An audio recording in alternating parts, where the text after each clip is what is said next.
Assalamualaikum warahmatullahi wabarakatuh. Kenalkan, saya Dianita Wulandari.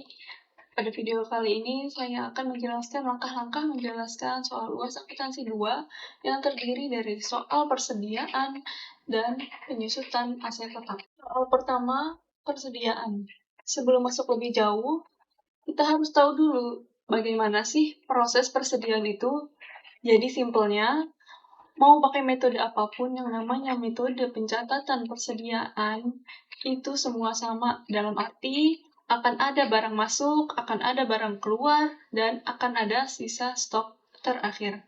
Itu saja kuncinya. Jadi, persediaan awal jika ada, ditambah barang masuk, dikurangi barang keluar, sama dengan persediaan akhir atau stok akhir.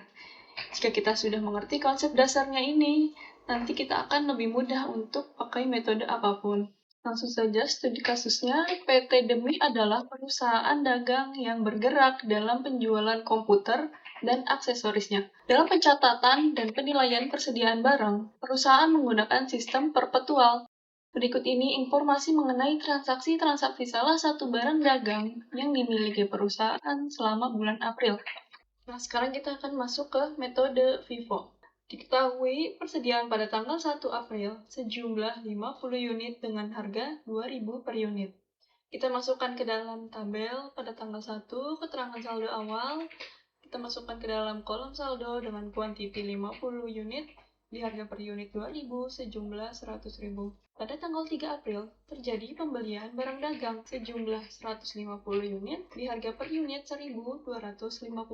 Kita masukkan ke dalam tabel tanggal 3 keterangan pembelian. Karena ini pembelian barang dagang, maka akan kita masukkan ke dalam kolom masuk dengan kuantiti 150 unit di harga per unit 1.250 sejumlah 187.500. Karena di sini kita menggunakan metode FIFO, first in, first out, barang yang pertama masuk, maka barang itu yang akan pertama keluar, maka kita harus pisahkan stok awal dengan stok yang terbaru. Maka di dalam kolom saldo ini, kita tulis dulu stok awalnya dengan kuantiti 50 unit, di harga per unit 2.000 dengan jumlah 100. Lalu di bawahnya kita tulis stok yang terbarunya, yaitu 150 unit, di harga per unit 1.250, sejumlah 187.500.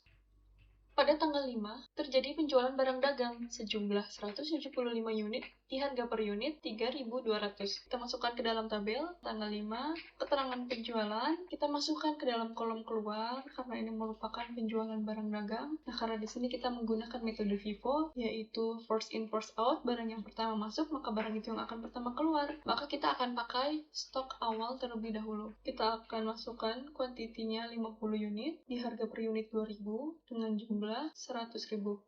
Karena di sini kita membutuhkan 175 unit, kita ambil kekurangannya dari stok yang terbaru, yaitu dengan kuantiti 125 unit di harga per unit 1.250 sejumlah 156.250. Di dalam kolom saldo ini kita akan masukkan sisa stoknya, yaitu kuantiti 25 unit di harga per unit 125.000, karena kita masih mengikuti harga yang terakhir kita keluarkan. Jumlahnya 31.250. Nah, untuk transaksi yang berikutnya, cara pengerjaannya masih tetap sama, yaitu setiap pembelian barang dagang kita akan masukkan ke dalam kolom masuk. Dan stoknya kita akan masukkan juga ke dalam kolom saldo. Tetap kita pisahkan dengan stok yang sebelumnya. Sedangkan, setiap ada penjualan barang dagang, kita masukkan ke dalam kolom keluar. Yang mana, setiap penjualan itu, kita harus habiskan dulu stok yang akhir, dan ketika ada kekurangan, kita ambil dari stok yang terbaru. Intinya, prinsip dari metode FIFO ini adalah barang yang pertama masuk dianggap sebagai barang yang pertama keluar. Nah, sekarang kita akan menggunakan metode average. Diketahui persediaan pada tanggal 1 April sejumlah 50 unit dengan harga 2.000 per unit. Langsung saja kita akan masukkan ke dalam tabel pada tanggal 1 keterangan saldo awal. Kita masukkan ke dalam kolom saldo dengan kuantiti 50 unit di harga per unit 2.000 sejumlah 100.000. Lalu pada tanggal 3 April terjadi pembelian barang dagang sejumlah 150 unit di harga per unit 1.250. Kita akan masukkan pada tanggal 3 keterangan pembelian. Kita masukkan ke dalam kolom masuk kuantitinya 150 di harga per unit 1.250 sejumlah 187.500. Karena kita di sini menggunakan metode average, maka kita akan menggabungkan kedua stok tersebut dengan cara stok awal ditambahkan dengan stok yang terbaru. Jadilah hasilnya 200 unit. Dan untuk harganya, kita ambil nilai rata-ratanya dari kedua stok tersebut, yaitu akan menghasilkan nilai 1.625 per unit, dan sedangkan jumlahnya 325.000. Pada tanggal 5, terjadi penjualan barang dagang sejumlah 175 unit di harga per unit 3.200. Kita akan masukkan ke dalam kolom. Pada tanggal 3, keterangan penjualan, kita akan masukkan ke dalam kolom keluar dengan kuantiti 175 unit di harga per unit 1.625 sejumlah 284.375. Nah, di dalam kolom saldo ini kita masukkan sisa stok yang tadi sudah terjual, yaitu dengan kuantiti 25 unit di harga per unit 1.625.000 sejumlah 40.625.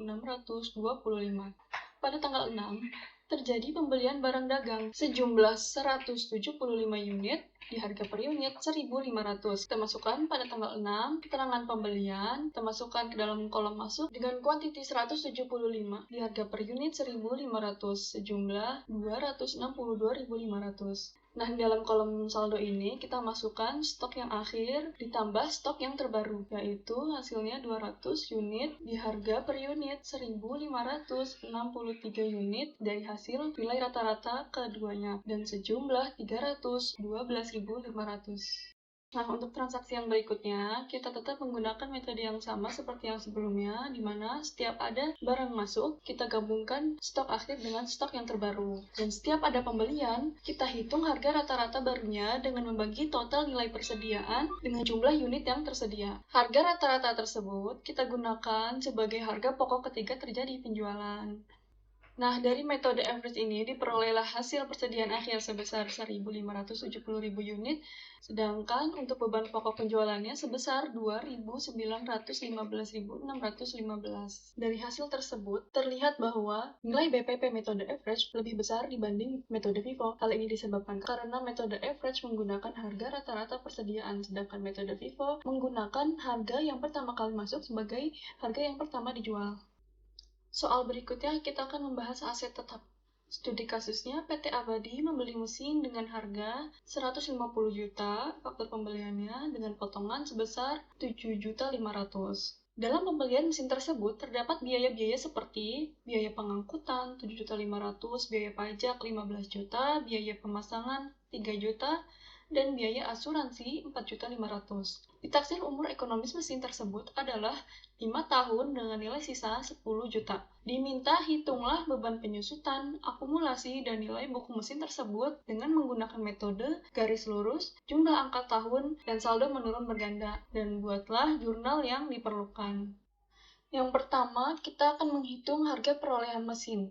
Dalam akuntansi, harga perolehan aset tetap bukan hanya harga yang tertera pada faktur, melainkan seluruh biaya yang dikeluarkan hingga aset siap digunakan. Maka sekarang kita akan masukkan seluruh biaya-biayanya, mulai dari harga faktur 150 juta, potongan 7.500, biaya pengangkutan 7.500, biaya pajak 15 juta, biaya pemasangan 3 juta, dan biaya asuransi 4.500.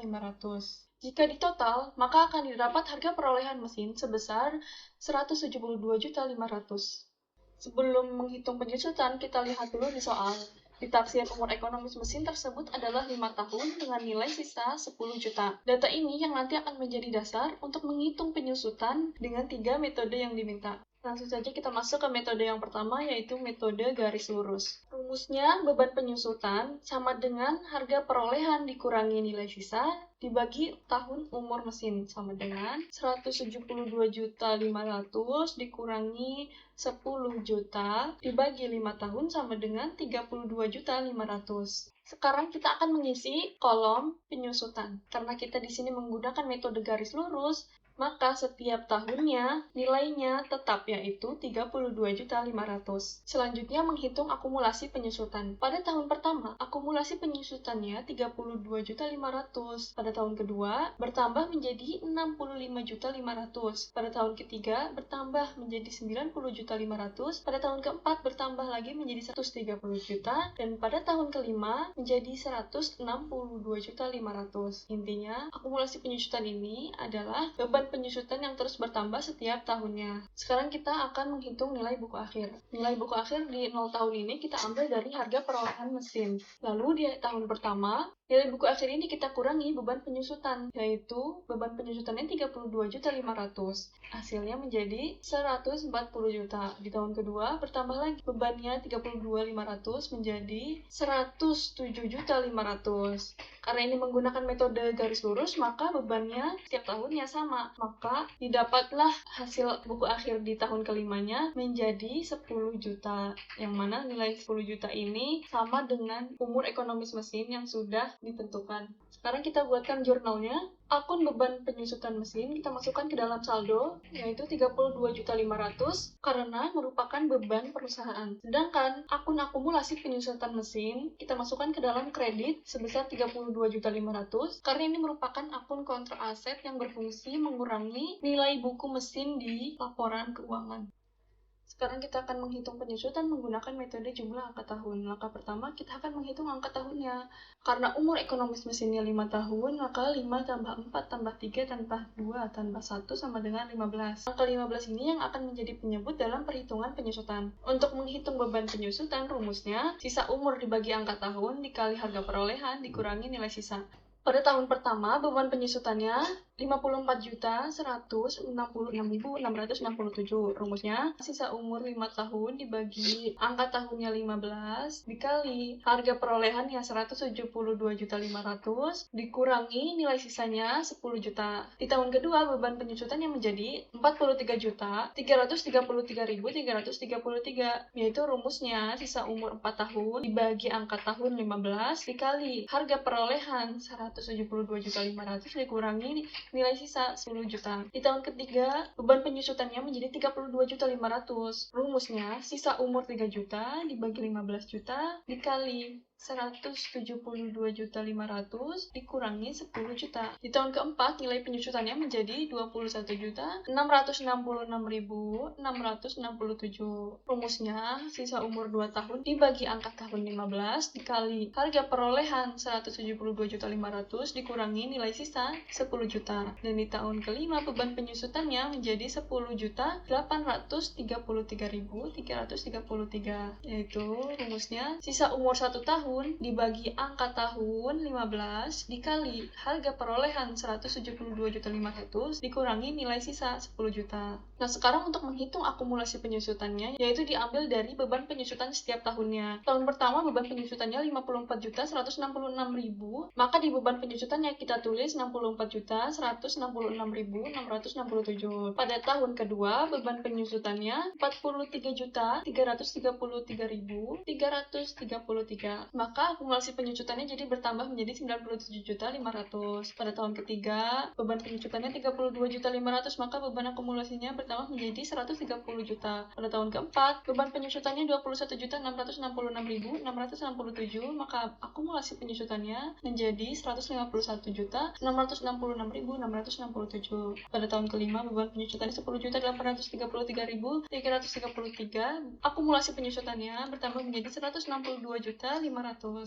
Untuk menghitung nilai buku akhir, pada tahun ke-0 kita ambil dari harga perolehan, yaitu 172.500. Pada tahun pertama, nilai buku akhirnya menjadi 133.333, yaitu hasil dari 172.500 dikurangi beban penyusutan di tahun pertama, yaitu 54.166.667. Pada tahun kedua beban penyusutannya 43.333.333, maka nilai buku akhirnya menjadi 75 juta. Pada tahun ketiga, beban penyusutannya 32.500, maka nilai buku akhirnya menjadi 42.500. Pada tahun keempat, beban penyusutannya 21.666.667, 666.667, maka nilai buku akhirnya menjadi 20.833.333. Pada tahun kelima, beban penyusutannya 10.833.333, maka nilai buku akhirnya menjadi 10 juta. Yang mana nilai ini sesuai dengan umur sisa ekonomis mesin. Intinya, perbedaan dari metode garis lurus dan jumlah angka tahun yaitu dilihat dari beban penyusutannya. Jumlah angka tahun beban penyusutannya setiap tahunnya berbeda, sedangkan metode garis lurus beban penyusutan setiap tahunnya tetap. Setelah mendapatkan beban penyusutan pada setiap tahunnya, sekarang kita membuat jurnalnya. Akun beban penyusutan mesin masukkan ke dalam debit sebesar beban penyusutan tahun tersebut. Sedangkan nilai akumulasi mesin masukkan ke dalam kredit dengan jumlah yang sama. Karena metode jumlah angka tahun menghasilkan beban penyusutan yang berbeda setiap tahunnya, maka nominal jurnalnya juga berbeda setiap tahunnya.